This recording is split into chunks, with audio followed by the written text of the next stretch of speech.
Bom, pessoal, boa noite. Eu estou aqui com o professor Lênio Streck, que nós estamos gravando hoje especialmente e temos muita coisa para conversar. Eu quis retornar o Dialogando Jurídico justamente com o professor Lênio, que além de ser hoje um dos maiores juristas do país, é sem dúvida nenhuma aquele que tem tido a coragem de escrever sobre a nossa realidade e sobre a visão que nós temos tido de um direito aplicado de forma flácida, com o subjetivismo comandando, quer dizer, em nome do princípio e de um moralismo, pode-se tudo. Então, Lênio, primeiro lhe agradecer mais uma vez por essa sua atenção carinhosa. E segundo, lhe agradecer pelo papel que você tem tido corajoso de tratar do direito teoricamente, tratar do direito a partir do Terra Brasilis, como você gosta de chamar, mostrando a fragilidade das nossas instituições, muitas vezes, que abre mão do direito positivo ou de um positivismo jurídico consequente em prol de um moralismo que nos põe a todos em risco. Então, eu queria lhe dar uma boa noite e lhe agradecer, começando nosso bate-papo. Muito bem, beleza. Deixa eu começar por esses seus recentes textos. Nós estamos discutindo, acho que é um pano de fundo bom para a gente conversar. Lei de abuso. Você escreveu um texto no Conjur, Lei de Abusos. Juízes e procuradores não confiam neles mesmos? Eu vou começar respondendo a sua pergunta. Parece-nos que não. Então, me fale. Como novamente, Lênio, estamos diante de uma discussão que você tem sempre evidenciado. De um lado, um positivismo jurídico, digamos assim, que eu vou chamar consequente, um positivismo jurídico em que as palavras querem dizer algo e o direito positivo quer dizer algo. De outro lado, a gente derivando para um voluntarismo jurídico, um panprincipiologismo, sobre o qual você tanto tem falado. E aí veja como essas coisas se encontram na realidade brasileira, não é? Estamos aqui no momento de uma discussão sobre vetos ou não vetos, enfim, da lei do abuso de autoridade. Queria que você falasse um pouquinho sobre isso, como você vê, como pensador, esse momento que a gente está vivendo e como a teoria dogmática jurídica conflui justamente para a nossa realidade política. Bom, Adriano, essa discussão sobre o abuso de autoridade, a lei do abuso, ela tira muita gente do armário, né? As pessoas saem do armário porque antes não tinham coragem de dizer algumas coisas e agora eles fabricam a dicotomia. Se você é a favor da lei do abuso de autoridade, você é a favor de bandidos. Você é a favor da impunidade. Isto é de um artificialismo tacanho e, por vezes, até de má fé, para criar um espantalho para poder defender determinadas teses. Não tem absolutamente nada a ver você defender, por exemplo, que é proibido fazer coisas que estão proibidas. Isso. Quer dizer, então, há algumas coisas assim bem simbólicas nisso. A primeira, e a ideia da frase não é minha, é do Hélio Gaspari, que quando isso há meses atrás, ou um ano atrás, quando essa lei começou a ser discutida, e aí criou-se o mesmo problema, o mesmo gritedo, né? E o Hélio Gaspari escreve sobre isso. A minha filha, que é mestre em Direito, até um dia antes me disse a mesma coisa. Eu disse, pai, por que essas pessoas estão com medo do abuso de autoridade se elas mesmas que vão julgar e acusar? Aí depois, até no artigo anterior, eu até citei ela e o Hélio Gaspari. E agora veio de novo essa, eu me lembrei e escrevi sobre isso. E falei no rádio, na televisão, e as pessoas não têm resposta para isso. Porque existem algumas frases que são checkmate. Por que é que você tem medo da lei do abuso de autoridade, se a condição de procedibilidade é o Ministério Público que faz, e quem recebe a denúncia é o juiz. Logo, se você tem medo, é porque você não confia no seu colega. Você não confia. Então, eu tenho medo porque eu conheço. Ah, bom, então vamos lá. Então nós temos um problema. Por trás disso está uma falta de racionalidade, o problema do voluntarismo. Sempre voltamos ao problema da moralização, que paradoxalmente é a desmoralização do direito, né, no mau sentido da palavra moralização, da moral. E isso é uma coisa que é uma epidemia. É o moralismo como o simulacro de moral, na verdade, né? Um simulacro de moral, evidentemente, né? E porque condutas moralmente relevantes, ou nós devemos nos comportar moralmente, isso é o óbvio. O que se faz é, claro, uma vulgata desse problema todo, que acaba gerando esses enunciados performativos, autoevidentes, né? No sentido de que eu falo em impunidade, logo se eu critico a impunidade, eu estou do lado do bem. E se eu defendo garantias, e aí vem toda essa questão aí da bandidolatria e tudo isso que se criou, né? Terrível esse negócio da bandidolatria. Dizer que o Ferraioli, um católico conservador, um liberal da cepa, escreve o seu garantismo, que nada mais é do que fazer democracia a partir do direito e fazer interpretações em conformidade com a Constituição, uma espécie de positivismo constitucional à la antiga. Alguém dizer que isto é marxismo é uma ignorância atroz. Essa é uma ignorância atroz. E agora essa questão do veto, tudo isso está interligado. Veja, eu escrevi no Conjur de hoje um texto rápido sobre uma coisa que me deixou pasmo, que é a justificativa do ministro Moro para vetar o artigo, todos os artigos lá, mas eu vou pegar só o 9. Pronto, o 9. O 9. O artigo 9 diz que será abuso de autoridade aquela decisão que decretar prisão manifestamente desabrigada da lei ou algo desse tipo. É isso mesmo, desconformidade com as hipóteses legais. Manifestamente em desconformidade. Quer dizer... Então vejamos, manifestamente em desconformidade. O ministro diz que essa lei tem que ser vetada porque ela tira a discricionariedade judicial na hora de decidir sobre... eu não sabia que o juiz podia escolher prender ou não. Você já pensou nisso? Eu nunca pensei nisso, desde que eu entrei na faculdade em 1835, Lênio, deixa eu ajudar quem está nos ouvindo para você falar, para entender. Ele diz o seguinte: a assessoria especial, o ministro Moro, argumenta que o texto eliminaria a discricionariedade do magistrado na exegese normativa. Ou seja, a margem de decisão do juiz na interpretação da norma. O documento do Moro ressalta que o texto não traz balizas para o que se pode considerar desconformidade com as hipóteses legais. Pronto. O que acentuaria a limitação ao exercício da função jurisdicional, segundo o Moro. Pronto, é isso para você que está nos assistindo, é isso que o professor Lênio está falando.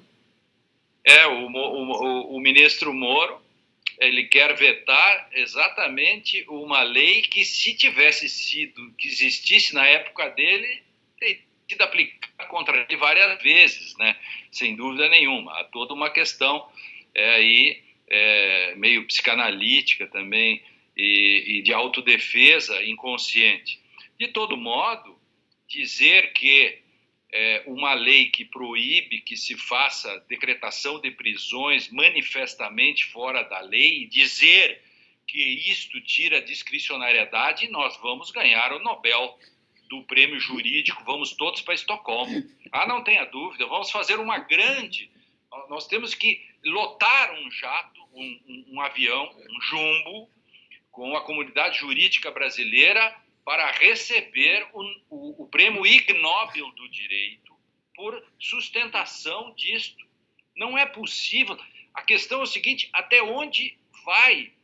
Nós não temos mais pudor, Adriano, para Lênio, é o que dizer você coisas estava do dizendo, direito. quer dizer, é como se ele tivesse a dizer o seguinte: tem que haver uma lei dizendo o que é descumprir uma lei.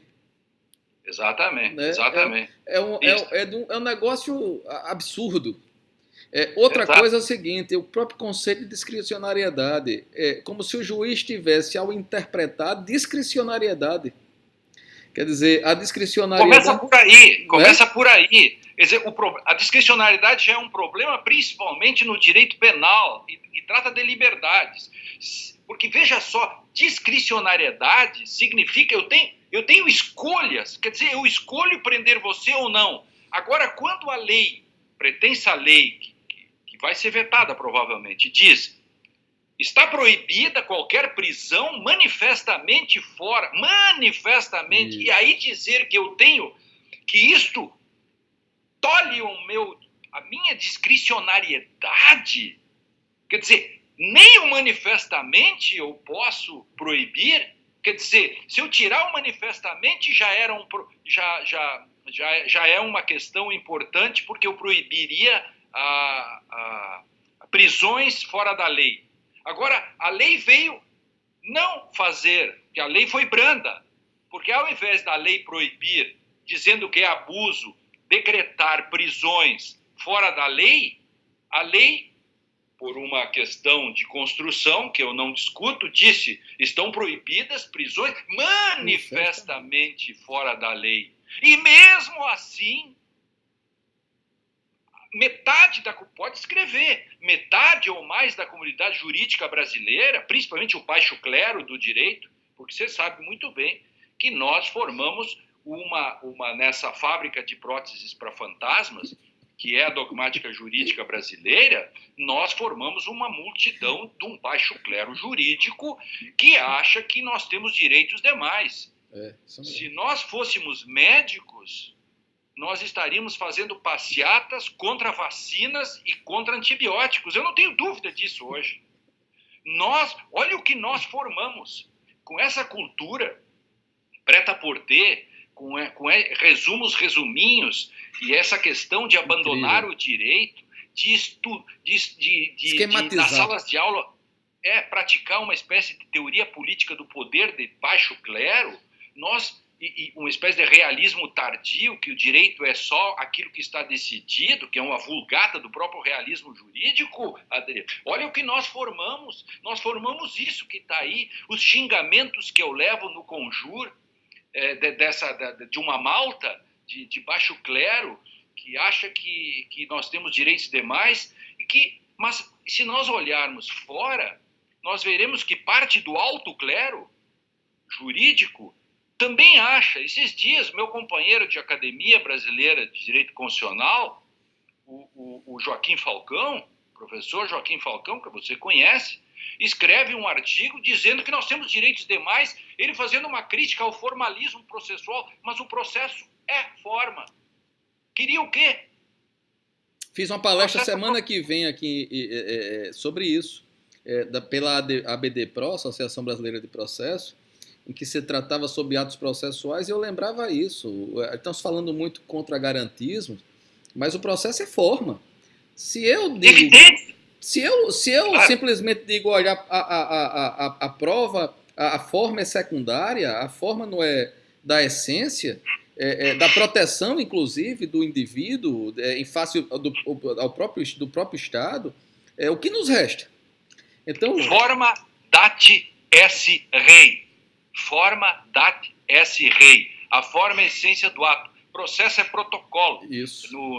Fazendo propaganda aí para os nossos queridos amigos, todos nossos, meu, seu, do Eduardo, José, gente congresso, boa. Dia 19, a minha palestra em Curitiba será essa, discutindo forma dati esse rei. Eu estou falando exatamente do processo como condição de possibilidade nessa questão, eu até falo no título, brincando, sobre o dilema da ponte, que eu construí num livro, dizendo que o processo é mais ou menos assim: eu preciso passar na ponte para chegar do outro lado. Eu não posso atravessar a ponte e depois voltar para construir por algo que eu já passei, que é aquela questão do teleologismo.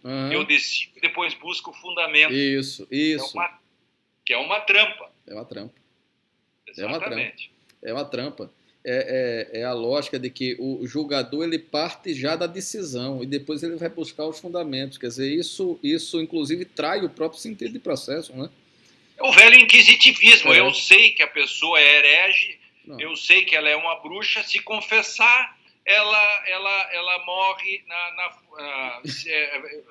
se confessar, ela é só torturada. E senão ela também vai para a fogueira. Ô Lênio, veja só, ainda voltando um pouco essa questão da discricionariedade, para que até as pessoas compreendam um pouco. Quer dizer, primeiro, nós estamos falando, como você disse bem, nós estamos falando no âmbito do direito penal e do processo penal, que é o âmbito das liberdades públicas que estão em jogo, do cidadão frente ao Estado.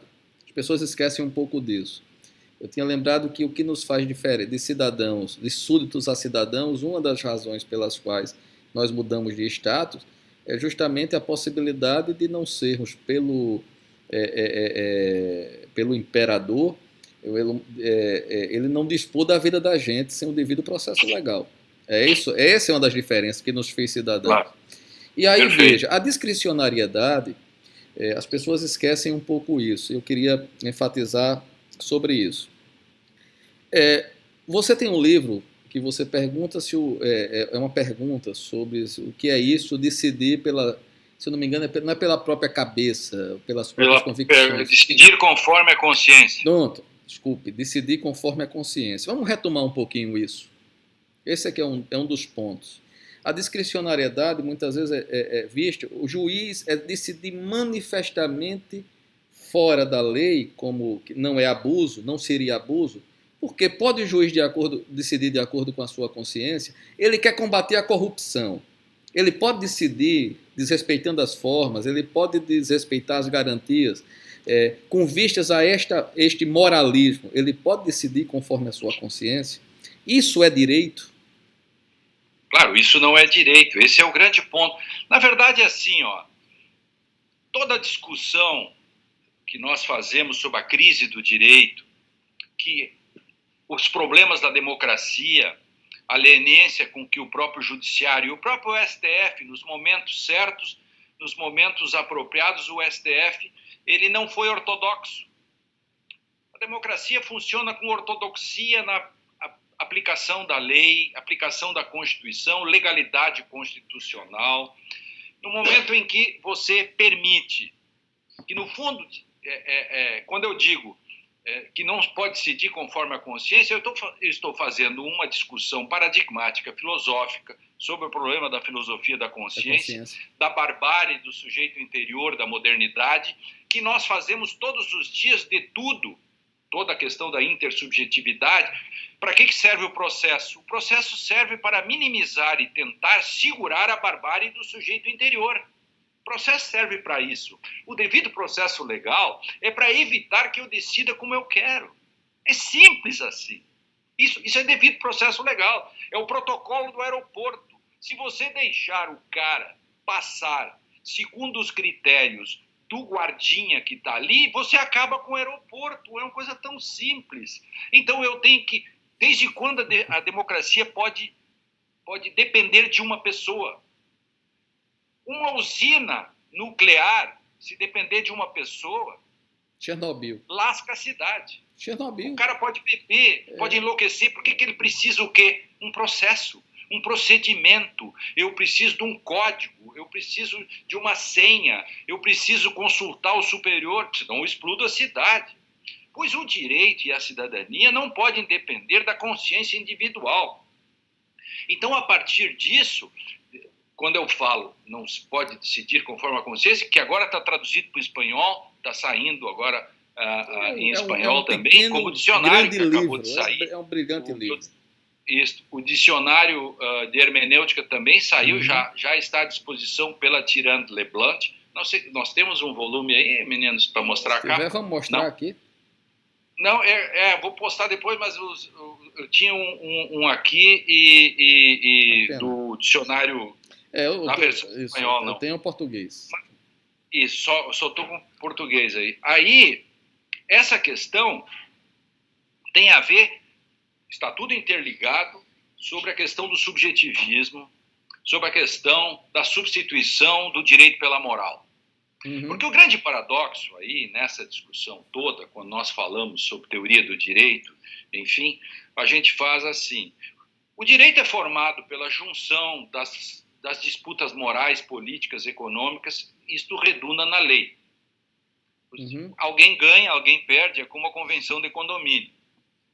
Mas depois que está feito, Adriano, uma pessoa não pode corrigir o que todos fizeram porque ele não gosta. É para ser bem simples assim. Isso dá para escrever um livrinho, tipo desses, em quadrinhos daria para escrever, para explicar para as pessoas que a moral não pode corrigir o direito.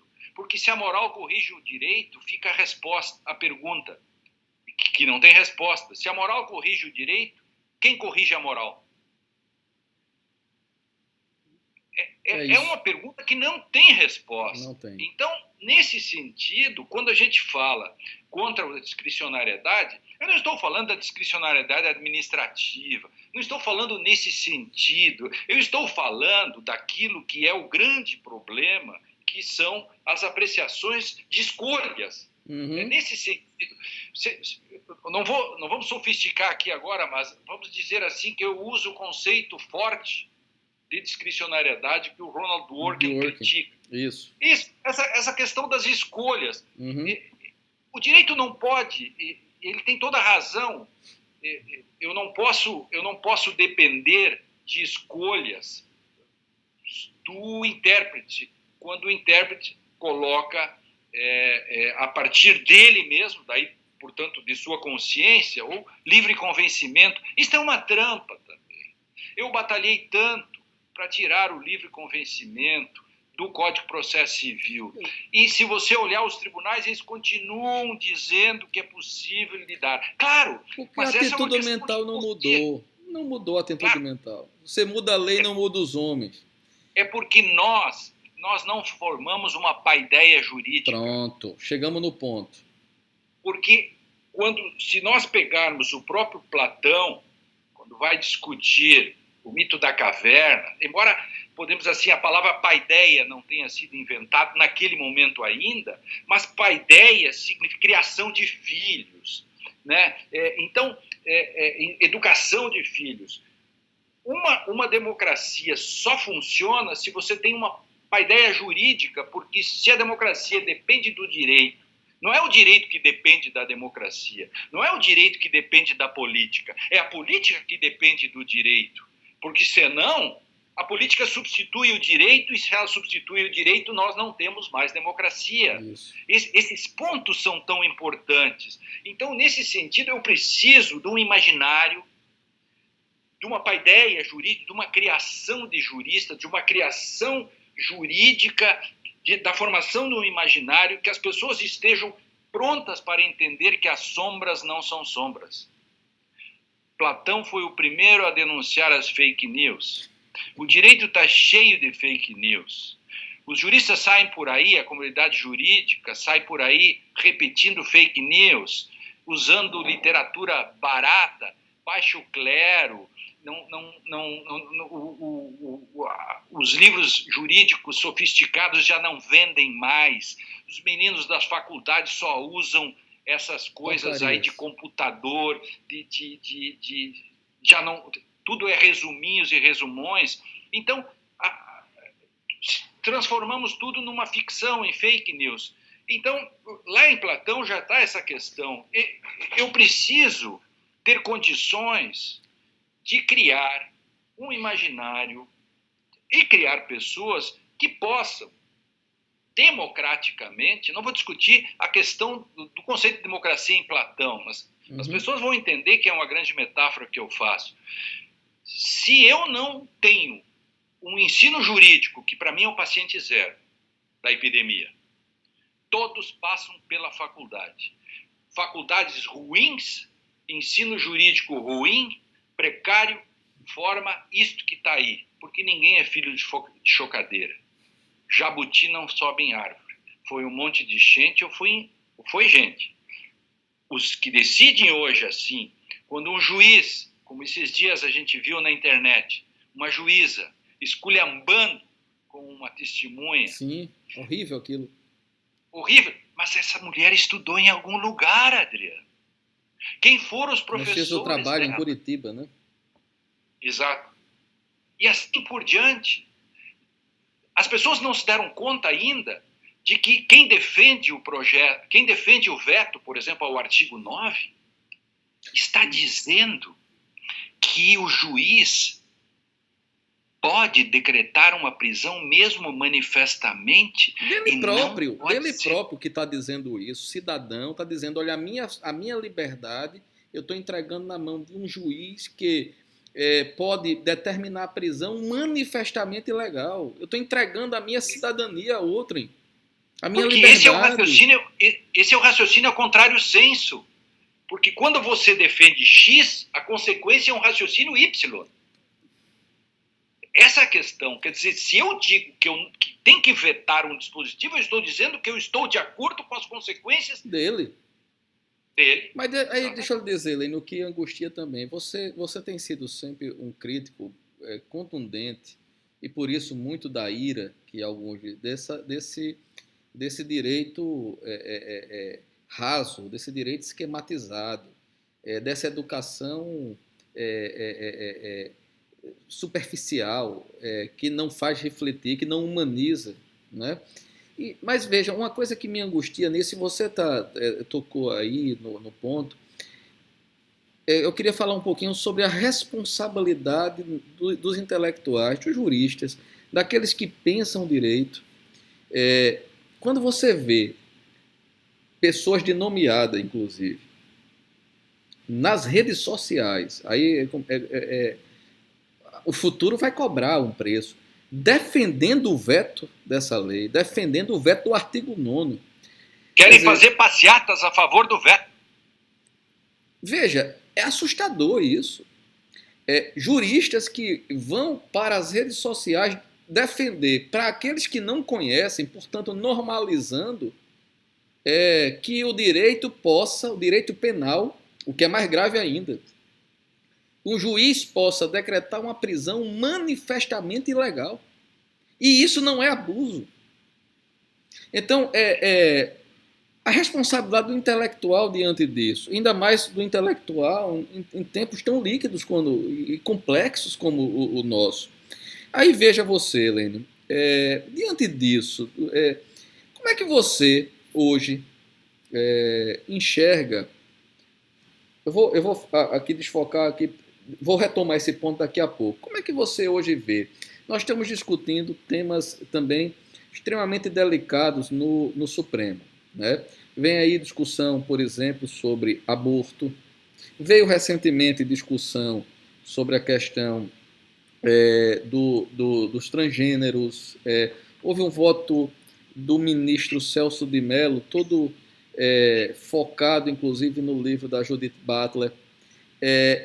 E aí eu quero sair um pouquinho da discussão de ideologia. E a gente está aqui discutindo minorias hoje.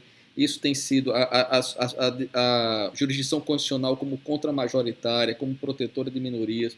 Mas como é que você vê hoje, inclusive, a jurisdição constitucional, o nosso Supremo Tribunal Federal? Qual é o sinal também que esse Supremo dá para a comunidade jurídica e até para o legislador? Veja, diante o jogo entre moral, de novo, voltamos ao ponto. Moral e direito, moral e Constituição. Como é que você enxerga isso hoje, Helênio? Você tem sempre batido muito nesses pontos da jurisdição constitucional. Eu queria que você retomasse isso para quem está nos assistindo. Bom, para mim, que defendo sempre uma ortodoxia constitucional, penso que o ovo da serpente de toda essa discussão está no velho dualismo metodológico que era lá o problema de Jelinek, Labat e Kelsen, essa discussão de lá para cá, tentando contrapor a realidade, uma dada realidade social, com a realidade jurídica, com a normatividade jurídica. Primeiro, e com isso, o ministro Barroso costuma fazer muito isso, e o Supremo está sempre tentado. No fundo, assim, para o nosso telespectador, enfim, o nosso ouvinte, o nosso que acompanha essa transmissão depois, é a famosa voz das ruas. É pensar que você tem duas realidades. O dualismo é isso, você tem duas realidades, né? Você tem uma realidade social, como se fosse possível alguém... quem tem a primazia da leitura da realidade social? É mais ou menos como decretar a prisão com base no clamor social. Alguém tem um clamorômetro? Existe esse aparelho, clamorômetro, para medir o clamor das ruas, o clamor social? Quando eu era procurador criminal e vinha uma decretação de preventiva com base no clamor social, o Hamilton Bueno de Carvalho e eu, para fazer uma blague, levantávamos das mesas e íamos lá fora na janela e botávamos o ouvido para fora, assim, para ver se ouvíamos o clamor social. Como não ouvíamos o clamor social, voltávamos e dizíamos: não víamos o cerne da fundamentação do magistrado. Não há clamor social. Bom, se não há clamor social, quem sabe a gente discute o direito. Esse é o ponto. Então, quando a gente está discutindo o problema da voz das ruas e todos os elementos que estão em torno disso, é uma questão, você está admitindo de antemão que a moral vai corrigir a Constituição. E aí vem toda a questão da necessidade de você, contra tudo e contra todos, porque o rebote é logo adiante, decidir questões, digamos, sobrepondo a moral ao direito ou os desejos sociais, até mesmo de minorias. Ou traços ideológicos apenas. Né? Ou traços ideológicos, é como admitir num jogo de futebol que o seu time faça um gol em offside. Isso. E você vibra com isso. E aí, no segundo tempo, você está para ganhar o jogo. E o outro time faz o gol de empate em offside. E você precisava ganhar. E o empate lhe derrota. E você sai do estádio xingando o juiz. Bom, era bom quando? Então, é muito difícil. E aí, de novo, nós temos que, brincando com isso, formar uma espécie de paideia jurídica. Nós temos que ter as condições de uma teoria constitucional que entenda perfeitamente uma crítica que deve ser feita aos dualismos, para que, quando cheguem as questões, nós não precisemos fulanizá-las. Sabe qual é o problema dessas discussões? É fulanizá-las e é pegá-las sem uma teoria. Quando eu pego uma questão no varejo e começo a discuti-la no varejo, eu perco a grande discussão que deveria ter sido feita no atacado. Mas aí, Lênin, deixa eu te dizer uma coisa. Aí você tem na discussão, por exemplo, do aborto, o ministro Barroso, que os nossos ministros do Supremo gostam de participar de eventos públicos em que emitem opiniões formadas sobre tudo. E o ministro Barroso, então, falando sobre o aborto, questionado por alguém da plateia, ele disse que seguiu o imperativo categórico de Kant. E eu fiquei a pensar como é que se decide né, sobre essa matéria seguindo o imperativo categórico. Veja aí o sujeito transcendental, o voluntarismo, aí a questão da filosofia própria da consciência, na medula, inclusive, do nosso pensar constitucional, de alguns, ou da maioria dos membros da nossa corte. Eu vejo o ministro Celso de Mello, num voto sobre esse assunto, ele utiliza, por exemplo, o pensamento legítimo da Judith Butler como razões de decidir, que é uma discussão no campo filosófico, se procedente ou improcedente, se com bases científicas ou não, e ele utiliza o pensamento de uma autora de ciências humanas ou para fundamentar todo o seu voto que disciplina a vida em sociedade, utilizando o pensamento exclusivamente de uma autora. E com isso, todo o pensar constitucional passa a ser modulado para a sociedade como um todo a partir dessa forma de construção. Como é que isso não vai interferir, por exemplo, na comunidade jurídica que é formada tendo essa forma de decidir, de processo decisório construído na jurisdição constitucional? Então nós estamos todos perdidos. Aí cai nisso. Claro. Sobre a questão do aborto, eu escrevi um texto junto com um aluno meu, o Rafael Della Barba. Eu posso mandar o texto depois, sobre o voto do ministro Barroso sobre a questão do aborto e do modo como ele estava legislando, enfim. Essa é uma questão que eu preciso agir por uma questão arché, princípio. Anarché, anarquia. Isso. Arché é o que vem antes, arcaico. Arché vem antes, por isso que hierarquia. Todos os gregos eram bons nisso, eu acho que sim. Então, decidir por princípio significa decidir por aquilo que é condição de possibilidade, que é o ordenamento, que é a Constituição, que segura a democracia. Se cada um colocar a sua opinião pessoal na discussão, por exemplo, desses temas, porque tem uma coisa antes, Adriano, que nós temos que ver assim, como base na discussão. Eu não quero saber a opinião pessoal do juiz ou do ministro sobre um assunto. Ele não está lá para isso. Esse é o ponto. Perfeito. Eu não quero saber o que o ministro pensa sobre pagamento de impostos, sobre aborto, sobre relações homoafetivas. Eu quero só saber o seguinte: existe uma resposta constitucionalmente adequada. Ponto. Mesmo que me desagrade. Isso. Eu quero ser desagradado pelo ordenamento, pela estrutura, eu não quero ser desagradado pela opinião pessoal, porque não foi para isso que a democracia o colocou lá por um processo legítimo, de algum modo, passa por várias questões, e assim é no cotidiano.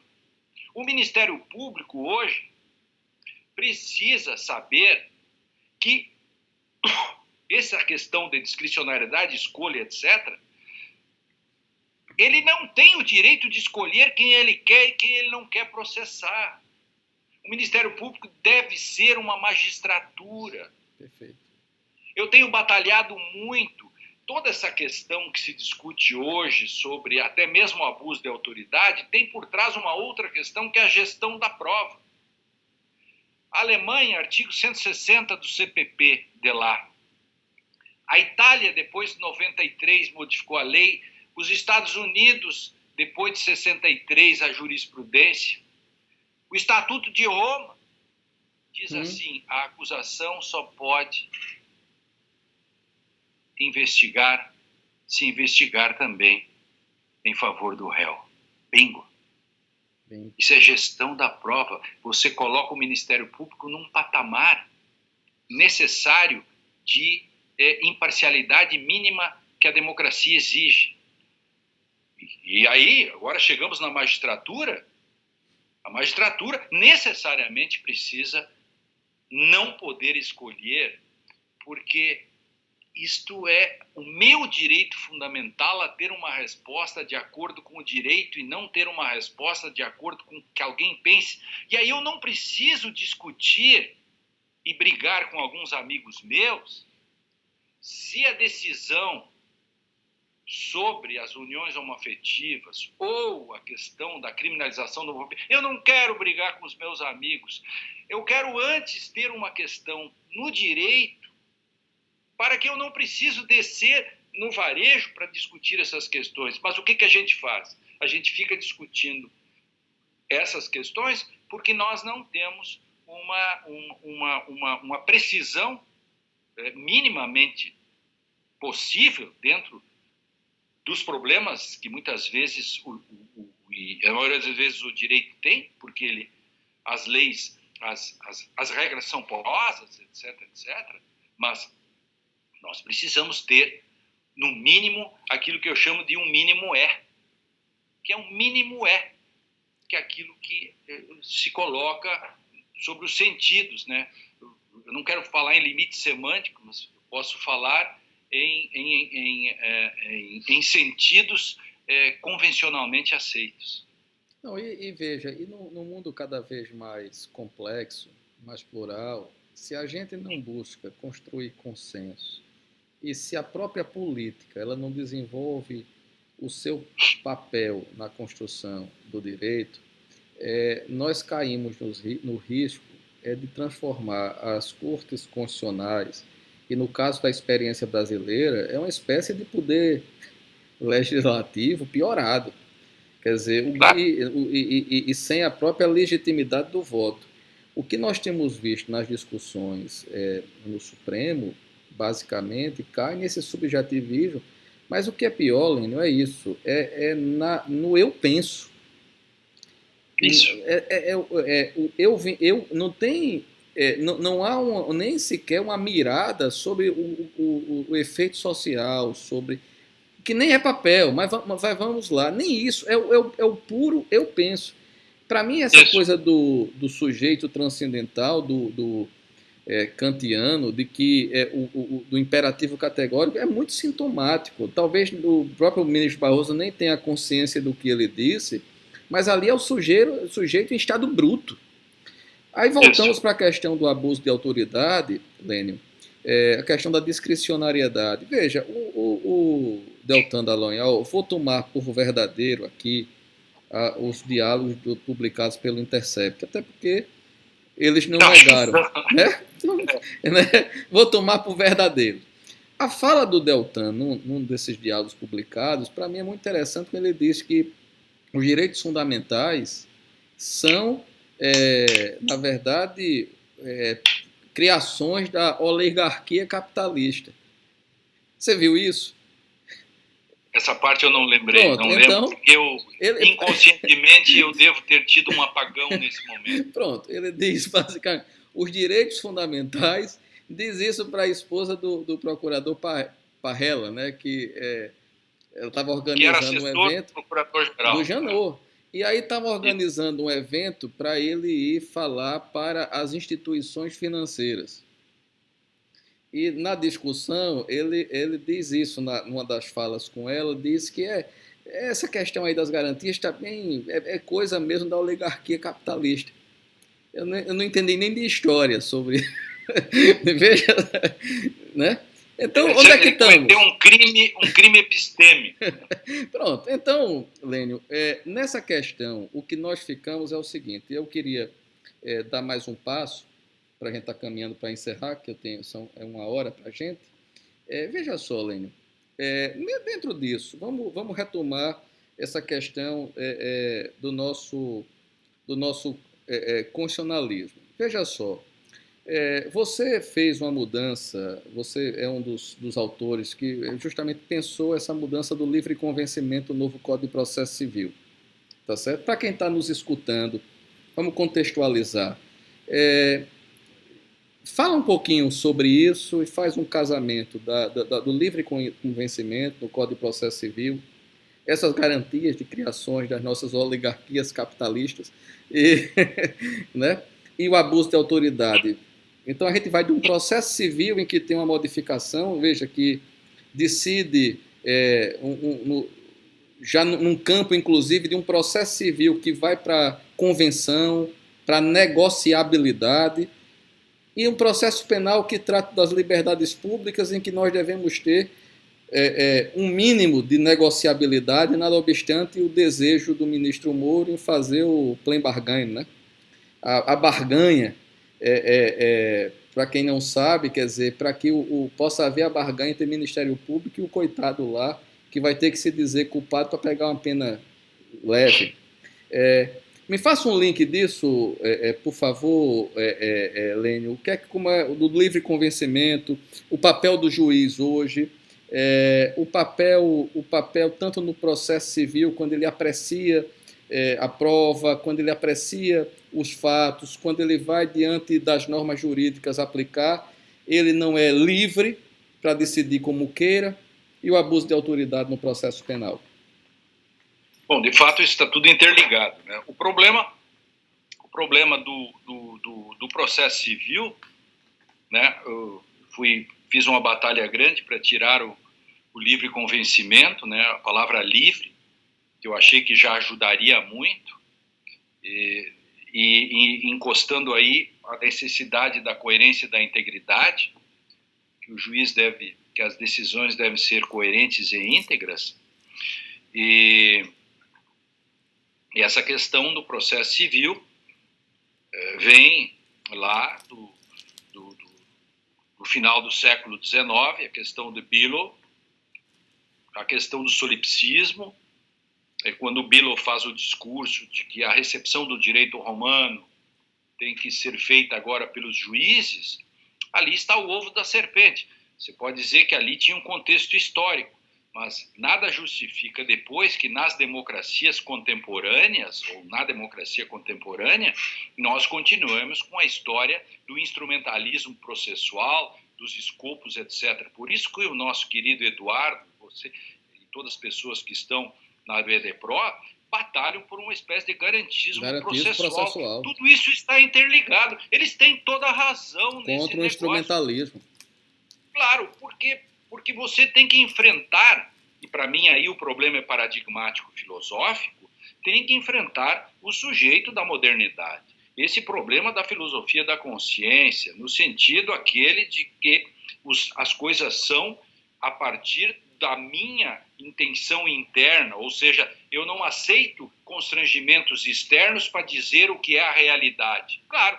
Então, por isso que o personagem Humpty Dumpty, de Alice, através do espelho, diz: eu dou as palavras no sentido que eu quero. Ele é o próprio sujeito solipsista. Ele é o cara do solis ipsis. Ele é o cara do selbsüchtiger, aquele que, em alemão, se diz o viciado em si mesmo.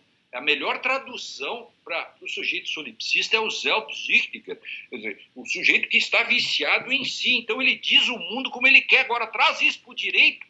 É uma catástrofe, porque o direito é para ser de todos, e se esse todos que nós decidimos na praça pública, na esfera pública, para fazer uma homenagem aos meus amigos habermasianos, isso que foi decidido na esfera pública não pode ser conspurcado por aquilo porque eu não acho, eu não concordo. Bom, isso no processo civil está baseado na questão do processo, que é um instrumento, essa frase é terrível, escopos processuais, uma frase subterrível, e a partir disso se coloca a questão do livre convencimento. Soma tudo isso, tem uma tempestade perfeita. Por que essa questão hoje dos precedentes não dá certo? Porque nós continuamos com a ideia de que quem põe o precedente é alguém que põe o precedente. O precedente não se constrói no Brasil, ele é posto por uma tese no final, pelo próprio tribunal, ou seja, um ato de vontade. Claro, isso está onde? Lá no pessimismo kelseniano, no sentido de que o juiz faz um ato de vontade, porque Kelsen achava que não dava para controlar esse cara, por isso que ele faz uma teoria pura do direito. A pureza está no olhar e não no olhado. Bom, essa é uma questão do processo civil. Junta tudo isso para o processo penal. O processo penal vem o problema do inquisitivismo. O que é o inquisitivismo? A gente não chama o sistema nosso de presidencialista, processo presidencialista, porque tem um presidente, que tem alguém que busca provas de ofício, santo ofício, inquisitivismo, filosofia da consciência. Se você não traça mecanismos para constrangimentos, por isso que eu tenho no dicionário o verbete constrangimentos epistemológicos, você não tem democracia. Perfeito. O Código de Processo Penal, no artigo 156, diz que o juiz faz livre apreciação da prova. Como que alguém pode ter livre apreciação da prova? E pior, O projeto, aprovado em 2010, que está trancado agora, sabe o que diz no artigo correspondente? Que o juiz terá livre apreciação da prova. No ano de 2010. Ou seja, a comunidade jurídica, fosse médica, faria passeatas contra vacinas, faria radicais discursos contra novos métodos de cirurgia, porque estariam ainda usando chazinhos e estariam ainda fazendo sangrias. Estariam sangrando e não lavariam as mãos depois dos partos. E fariam vários partos sem lavar as mãos, que daria uma mortandade básica. E alguém diria, tudo isso é pela segurança nos partos. Não tenha dúvida que alguém diria que os médicos têm discricionariedade para lavar ou não lavar as mãos, né, na hora de fazer partos ou na hora. Por que médico não tem discricionariedade? Por que tem bula? Por que existe bula? Por que bula tem, em alemão se diz advendum, que é aplicação? A bula diz como você aplica. O médico não dá quanto ele quer, ele tem critérios para isso. E soma tudo isso. Então você tem todo o problema de biloprakar no civil. Você tem o inquisitivismo e o problema de um sujeito, estou dizendo aí, aquilo que é denunciado como privilégio cognitivo do juiz, o PCJ, que vem de um problema filosófico, você junta tudo isso, dá abuso de poder, evidente. Esse é o ponto. Por isso que, assim como eu preciso ter mecanismos para controlar o poder do guarda da esquina, do professor ou de qualquer pessoa, imagine isso quando você tem o skeptron, quando você tem o poder. Uma coisa é você, no seu cotidiano, sair trocando o nome das coisas. Você teria um sério problema. Mas você não faz isso. E você não vai querer ser chamado de uma série de coisas. Agora, por que no processo onde está escrito X, o juiz tem discricionariedade para dizer Y? Essa resposta a comunidade jurídica tem que dar. Enquanto nós não dermos essa resposta, Adriano, mas é que tá, nós não temos condições de evoluir. Aí veja, nós temos, agora para eu fazer o link de toda a sua fala, em 2 pontos. Nós falamos aqui sobre livre convencimento da prova. Aí para você que está nos assistindo, e quem é estudante está tendo a honra de ver o professor Lênio falando, livre convencimento da prova de um lado. Então o juiz, ele, segundo essa lógica, ele pode apreciar como queira a partir da sua subjetividade, aí porque esse livre convencimento. E aí, de outro lado, a discricionariedade da interpretação, que o abuso... Pronto, aí eu tenho duas coisas aqui que nós vamos para o absurdo do abuso. E do abuso defendido em passeatas. Quer dizer, né, o próprio cidadão vai vai ter à rua... passeata, no fundo... resumindo tudo isso, quem for para a rua para defender o veto estará dizendo que se a própria pessoa que foi para a passeata ou um amigo seu for preso manifestamente ilegal, o juiz não estará cometendo nenhuma ilegalidade. Ô, Lênio, eu queria terminar a nossa conversa primeiro lhe fazendo uma provocação e uma homenagem. Você escreveu um texto muito interessante sobre o fator Stoic-Mujic, né? Até o título é esse, a juíza Canaric e o papel dos advogados hoje. Esse texto é brilhante e você teve a sensibilidade de resgatar uma passagem do filme Ponte dos Espiões. Eu diria que você é o verdadeiro Stoic-Mujic hoje. Do direito brasileiro. É verdade. E tem feito um papel que eu acho, que eu acompanho com muito carinho e sempre com muita atenção ao que você pensa, ao que você escreve. Eu queria que você resgatasse um pouquinho esse seu texto em que você fala sobre a Ponte dos Espiões E essa figura do estoico Mujica, para os que nos veem, e por isso que eu estou dizendo com que o Lênin vai falar que ele é o verdadeiro estoico Mujica hoje nosso. Olha só, eu vi esse filme no Atravessando o Atlântico e iria fazer uma conferência no dia seguinte e o que eu vou falar era um público maior de advogados, estudantes, e aí eu pensei, e eu fui aluno do Vará, o Vará inventava muitas histórias, né? Então eu inventei já o fator, o target effect, que é o fator alvo, né? Que no Brasil, grande parte dos juristas, eles não erram nunca, né? Porque eles primeiro atiram a flecha e depois pintam o alvo em cima. Aí ninguém erra mesmo, né? Que esse é o fator alvo. Aí o fator estoico Mujica é desse filme que eu recomendo, que é um advogado medíocre, no sentido montesquiano da palavra. Ele recebe a incumbência de defender um espião no tempo da Guerra Fria, nos Estados Unidos, e ele é um advogado de seguros, ele não sabe nada sobre garantias, etc., e começa a estudar isso e vai aos precedentes, e a primeira coisa que ele quer, vai ao juiz, quando ele é nomeado, ele quer já saber se havia mandado para isso. E, bom, o FBI não lida muito com esse negócio de formalidade, principalmente no tempo da Guerra Fria, porque é uma espécie de lawfare contra os inimigos ideológicos naquele momento, né? A recíproca é verdadeira. Imagina como era na União Soviética quando pegavam um espião americano. E ele começa a se indispor, porque a família dele, os amigos, atiram pedra na casa dele. O filho dele pergunta para ele, diz assim, pai, você é comunista? Ele disse assim, por que, meu filho? Porque você defende um comunista? Disse, não, eu só estou fazendo o meu trabalho. É emocionante isso.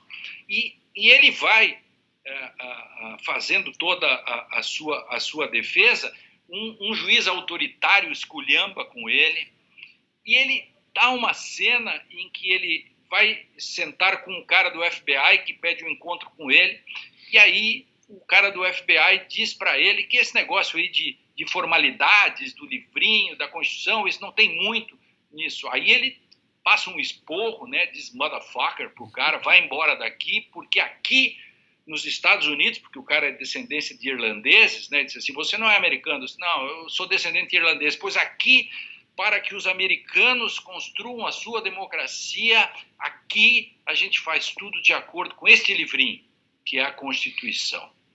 Então, esta questão do livrinho, estou contando assim muito rapidamente, no final, o réu dele é condenado. E ele ainda pende de um recurso para a Suprema Corte. E ele vai lá e encontra. E o espião diz assim, uma pergunta, você nunca me perguntou se de fato eu era espião? Ele diz assim, não me importa, eu sou o seu advogado, eu tenho que defendê-lo. Aí então vem a história do estoico Mujica. Para quem não viu o filme, não importa, não é spoiler, porque isso é só o início do filme. O filme mesmo ocorre depois. Mas é a parte mais bonita. Aí o espião diz assim, você me faz lembrar um amigo do meu pai.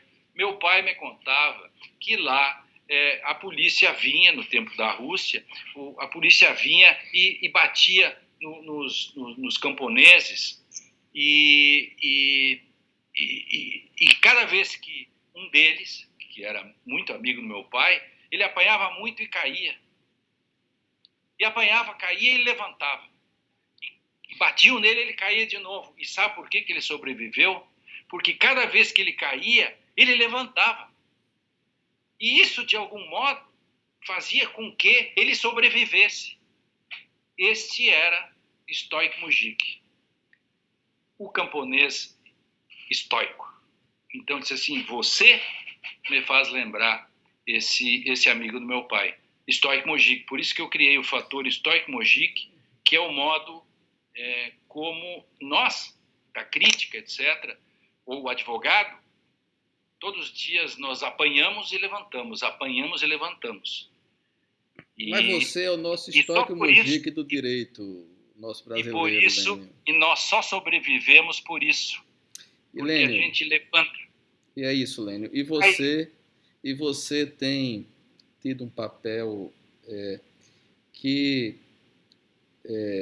fantástico na formação nossa. Eu, como seu aluno, como alguém que leu o seu texto, como alguém que leu, quero dizer a você e queria lhe render essa homenagem. É a segunda vez que eu tenho o prazer de gravar com você. É uma honra. No Brasil, nós temos, às vezes, a dificuldade impressionante de ver a grandeza daqueles que pensam, que formulam, que estão muitas vezes, e são criticados por isso, à frente até do nosso tempo, na visão, e são os melhores analistas do nosso tempo. E você é isso.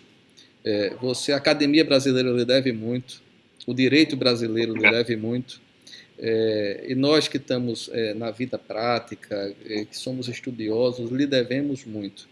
Então, eu queria, esse papo, para mim, você não sabe a alegria, e quero dizer a vocês todos que estão nos ouvindo, nos assistindo, que esse vídeo ele fica aí, fica como documento, de enfatizar isso. O Lênio é daquelas figuras que o tempo, viu, Lênio? O tempo passa, você passará como pessoa, mas seu pensamento e esse papel que você tem hoje no direito brasileiro fica. Você é daqueles que o seu pensamento e a sua história perduram. E para mim é uma honra muito grande estar aqui falando com você. Viu? Então eu queria encerrar com esse agradecimento em meu nome, em nome de todos aqueles que veem em você essa figura humana e esse pensador brilhante e de uma honestidade que emociona. Tá? Obrigado, querido. Um grande abraço. Obrigado. Um abraço. Até a próxima. Até a próxima. Abração. Obrigado, Lênio.